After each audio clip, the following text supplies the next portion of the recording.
হরে কৃষ্ণা। আরো এক নতুন প্রভাতে আমি আছি তোমার বন্ধু পূজা তোমার সাথে। এই যে আমাদের টিকিট কাটা হয়ে গেছে, আমরা রিটার্ন টিকিট কেটেছি। মানে শ্রীরামপুর থেকে মায়াপুর ধাম হচ্ছে মাথা পিছু টিকিট লাগছে 25 টাকা করে। ট্রেন আছে 8:29 আর এখন বাজে দেখো 8:15। অনেক তাড়াতাড়ি এসে পৌঁছে গেছি। চলো একটু বসে থাকি।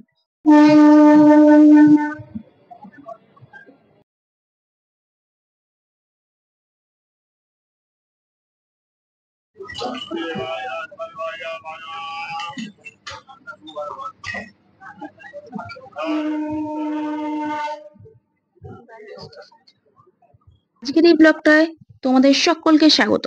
আজ 10ই মে 2024 শুক্রবার, অক্ষয় তৃতীয়ার এই শুভ দিনে আমরা যাচ্ছি শ্রীধাম মায়াপুরে শ্রীকৃষ্ণ রাধিকার দিব্য রূপ দর্শনে। আজ এই ব্লগটায় তোমরা বিশেষ কিছু দেখতে চলেছ এবং সাথে থাকছে আরো কিছু বিশেষ তথ্য। তো বন্ধুরা সঙ্গে থেকো।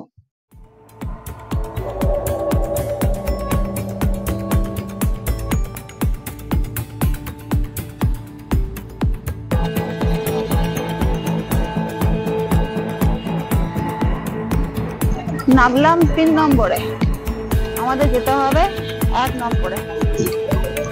এই ওভারব্রিজ দিয়ে উঠে আমরা যাব এইদিকে। বাও, কত সুন্দর ভাবে ডিজাইন করা, দেখো।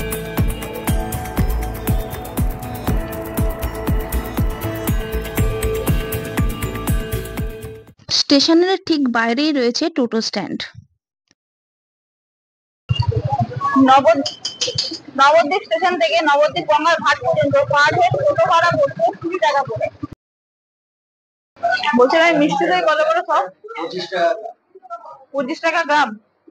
আচ্ছা, নবদ্বীপের স্পেশাল মিষ্টি দই।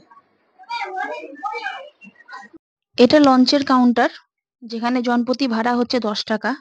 আর পাশেই রয়েছে ভটভটি লঞ্চের কাউন্টার, যেখানে জনপ্রতি ভাড়া হচ্ছে 5 টাকা করে।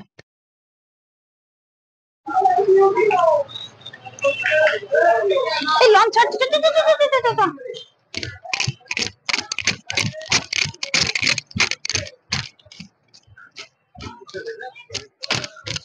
আশা করছি হয়ে যাবে।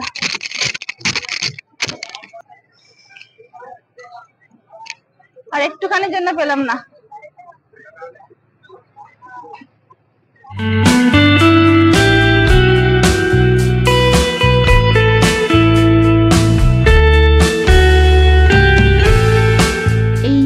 এখানেই গঙ্গা এবং জলঙ্গি নদী মিলিত হয়েছে। আর এই সুন্দর জায়গাটা দেখতে চাইলে তোমাদের অবশ্যই 10 টাকার টিকিট কেটে লঞ্চে করে আসতে হবে।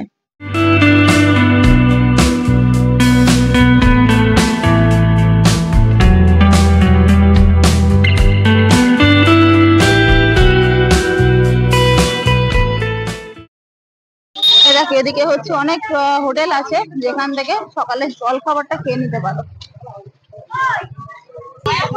ইস্কন মন্দিরে যাওয়ার জন্য এখান থেকে বাস আছে, তোমরা বাস ধরে যেতে পারো। আচ্ছা, বাস বা টোটো যেটা করে আসো না কেন, ইস্কন মন্দিরে 10 টাকা করে মাথা পিছু ভাড়া। চলো, আমরা পৌঁছে গেছি ইস্কন মন্দিরে, আর এখন সময় হচ্ছে 11:15।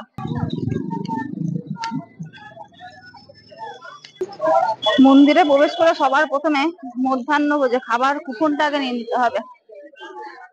দেখো, গীতা ভবন আছে, নামহট্ট ভবন আছে, গদা ভবন আছে। বিভিন্ন ভবনে কুপন প্রাইস আলাদা আলাদা রয়েছে।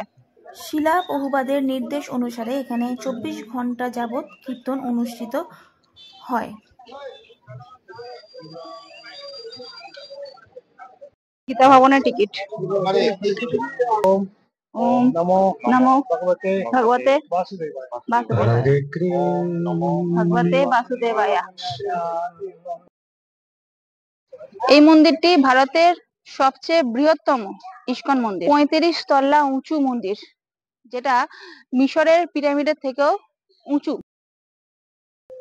কলকাতা থেকে 88 কিলোমিটার দূরে অবস্থিত ইস্কন মন্দির, মায়াপুর ইস্কন মন্দির।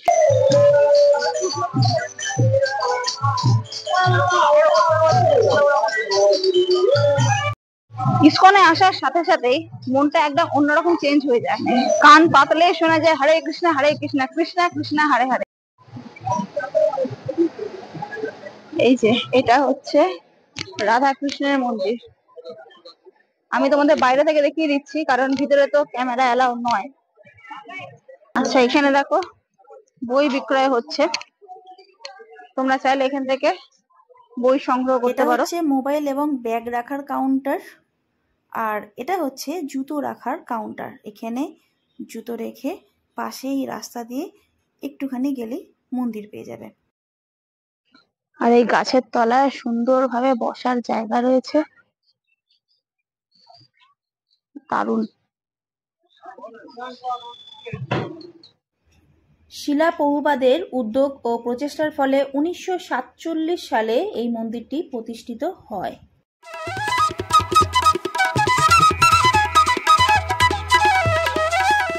এখন আমরা যাচ্ছি শ্রী শ্রী গুরু গৌরাঙ্গ জয়ত আন্তর্জাতিক কৃষ্ণ ভবনামৃত সংঘ শ্রী চৈতন্য মহাপ্রভু সংকীর্তন পদযাত্রা দর্শন করতে। একটু পরিষ্কার করেই বলি, শ্রী চৈতন্য মহাপ্রভু পঞ্চশতবর্ষী পূর্তি উপলক্ষে এবং শ্রী চৈতন্য মহাপ্রভুর ভবিষ্যবাণী অনুসারে যিনি সারা পৃথিবী জুড়ে হরে কৃষ্ণ মহামন্ত্র প্রচার করেছেন, সেই মহান কৃষ্ণ ভক্ত আন্তর্জাতিক কৃষ্ণ ভবনামৃত সংঘের প্রতিষ্ঠাতা আচার্য কৃষ্ণকৃপা শীল প্রভুপাদের উদ্দেশ্যে শ্রদ্ধা নিবেদন করার জন্য উত্তর ও দক্ষিণ America, Europe, Australia, Africa, Bharat তথা এশিয়ার অন্যান্য দেশের কৃষ্ণ ভক্তরা শ্রী চৈতন্য মহাপ্রভুর পদাঙ্ক অনুসরণ করে 7,000 কিলোমিটার দীর্ঘ এক সংকীর্তন পদযাত্রা শুরু করেছিলেন 1984 সালের 2রা সেপ্টেম্বর, যা দ্বারকা থেকে কন্যাকুমারিকা হয়ে শ্রী গৌর পূর্ণিমার পুণ্যতিথিতে এই স্থানটিতে তারা তাদের পদযাত্রা শেষ করেন এবং শ্রী চৈতন্য মহাপ্রভুর এই শ্রীপাদ পদযুগল রাখেন। দেখো দেওয়ালে এত সুন্দর করে ডিজাইন করা, দেখে মনে হচ্ছে অরিজিনাল গীতা।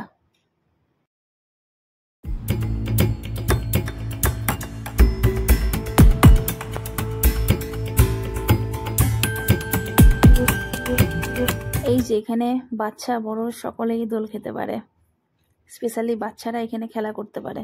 এখন আমরা যাচ্ছি গীতা ভবনে মধ্যাহ্নে প্রসাদ গ্রহণ করতে। আর এখানে দেখো গীতাও বিক্রি হচ্ছে, তোমরা চাইলে গীতা এখান থেকে নিতে পারো। আর এখানটা করে ফ্রিতে জুতো জমা রাখা হয়। এখানে সুন্দরভাবে জুতো খুব সেফ থাকবে। আর ঠিক তার অপোজিটে রয়েছে পানীয় জলের সুন্দর ব্যবস্থা। তো এখানে জুতো জমা রেখে ঠিক এইভাবে সুন্দর করে লাইন দিয়ে ধীরে ধীরে আমরা ভিতরে প্রবেশ করব। আর এই দেখো ভিতরে ঢোকার মুখে একজন গার্ড দিচ্ছে দাঁড়িয়ে। হাতে আমাদের কুপনটা রাখতে হবে, যে যার নিজস্ব কুপন নিজের হাতে এনাকে জমা দিয়ে চলো এখন আমরা ভিতরে যাই। আর ভিতরে আসতেই দেখলাম এই যে এইখানে দেখো যারা বয়স্ক মানুষ রয়েছেন বা যাদের হাঁটুতে পায়ে সমস্যা রয়েছে তাদের জন্য চেয়ার টেবিলের সুব্যবস্থা রয়েছে। আর এছাড়াও দেখো এই এত বড় জায়গা আমাদের জন্য রয়েছে। তো এখানে সুষ্ঠুভাবে পরস্পর বসে চলো এখন আমরা প্রসাদ গ্রহণ করব। বাহ, কত সুন্দর করে হাইজিন মেনটেন করে দিচ্ছে। হাতে গ্লাভস পরে আজ অনেকদিন পরে শালপাতার থালায় খাবো। মেনুতে রয়েছে ভাত, ডাল, 2টো সবজি, তেলে ভাজা, চাপাটি মানে রুটি, আর শেষ পাতে পায়েস। তো আমরা খাওয়া দাওয়া করে আমাদের এঁটো থালাটাকে কুড়িয়ে নিয়ে বাইরে এই ডাস্টবিনেতে ফেলে, সামনেই রয়েছে হাত ধোবার জায়গা, হাত টাত ধুয়ে এবার তোমরা চাইলে বাইরে রেস্ট করতে পারো। ভাবছি আমরাও তাই করব। মোটামুটি খাবার 2-3 বার করে রিপিট হচ্ছে, পরমান্ন ছাড়া। খেয়ে দিয়ে এখানে একটু রেস্ট নিয়ে নিয়েছিলাম, তো এখন 4টে বাজে। তো এখন এবার মন্দিরে ঢুকবো।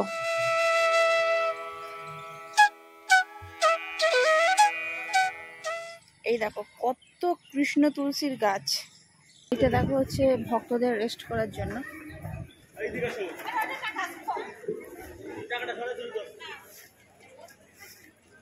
আর এই যে এইখানে হচ্ছে ব্রহ্ম জিজ্ঞাসা।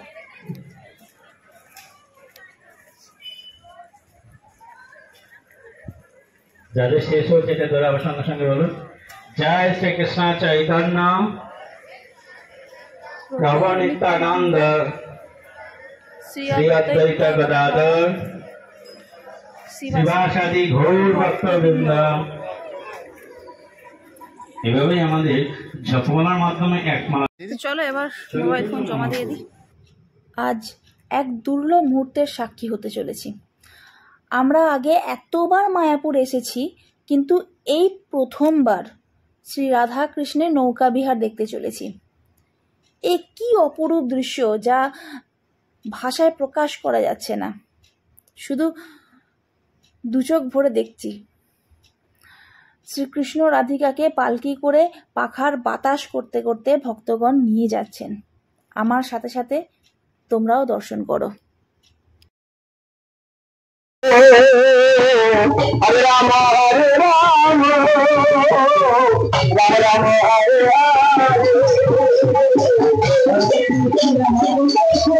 এই দেখো এখানে সমস্ত ভক্তবৃন্দ অধীর আগ্রহে অপেক্ষা করছেন। আর এদিকে নৌকাও একেবারে রেডি। আর ওই দেখো শ্রী রাধা কৃষ্ণের পালকি আসছে।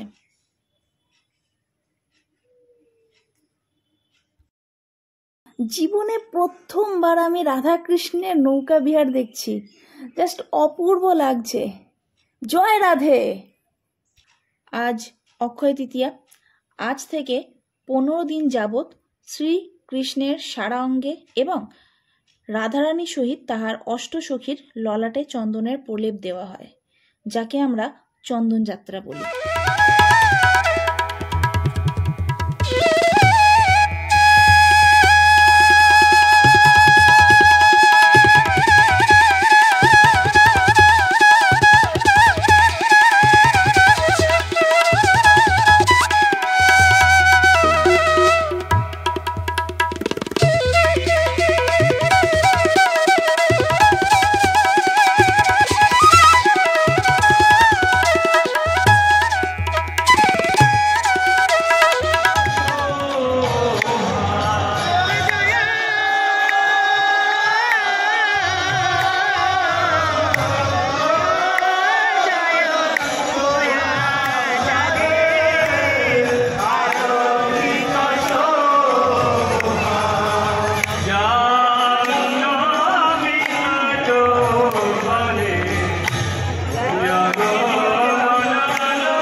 ইস্কনের ভিতরে এরকম অনেক দোকান রয়েছে, যেখান থেকে তোমরা জামা কাপড় কিনতে পারো, যে কোনো জিনিসপত্র, খাবার দাবার কিনে খেতে পারো। জয় জগন্নাথ। এটা হলো শিল বহুপাদের সমাধি মন্দির। আর এই মন্দিরের ঠিক উল্টো দিকেই রয়েছে আরো বেশ কিছু গুরুদেবের সমাধি।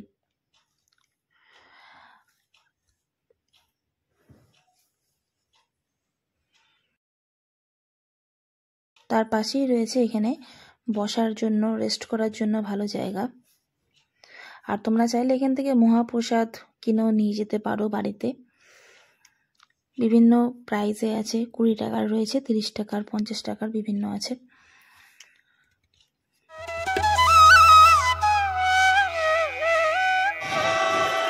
হচ্ছে গদা ভবনের ডিনার, 50 টাকা, 8টা থেকে 9টার মধ্যে রাতের খাবার।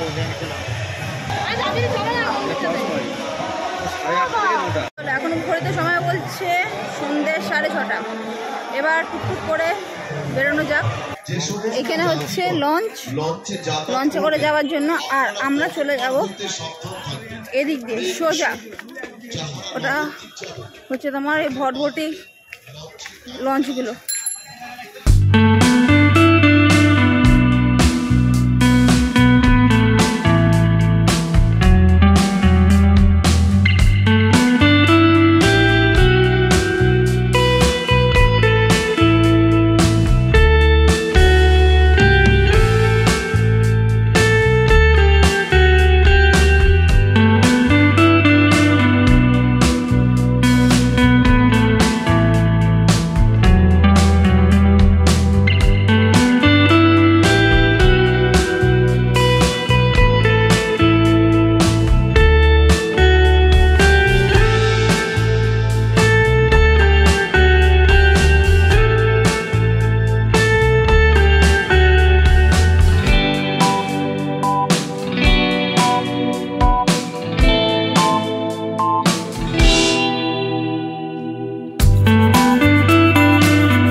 শালিক পাখি নেমেছে, এত বাদলা পোকা উঠছে, সে বাদলা পোকা খাবার জন্য।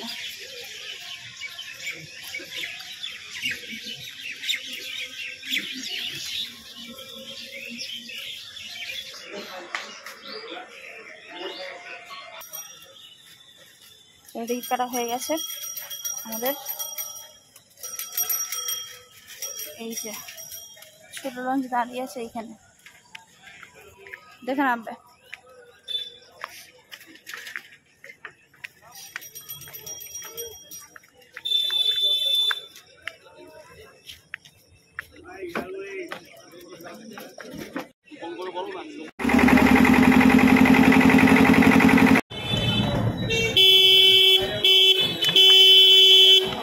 এখন ঘড়িতে সময় বলছে সন্ধ্যে 7:23, আর আমরা নবদ্বীপ স্টেশনে এসে পৌঁছে গেছি। আর আমাদের ট্রেন রয়েছে কাটোয়া হাওড়া লোকাল 8:09। তো বাস ট্রেন ধরবো, ধরে সোজা বাড়ি। তো চলো এই ব্লগটা এখানেই শেষ করছি। আশা করছি তোমাদেরকে ঠিকঠাক ইনফরমেশন দিতে পেরেছি। আর কেমন লাগলো অবশ্যই কমেন্ট করে জানিও, ভালো লাগলে একটা লাইক করে দিও। তো চলো, শুভরাত্রি, রাধে রাধে।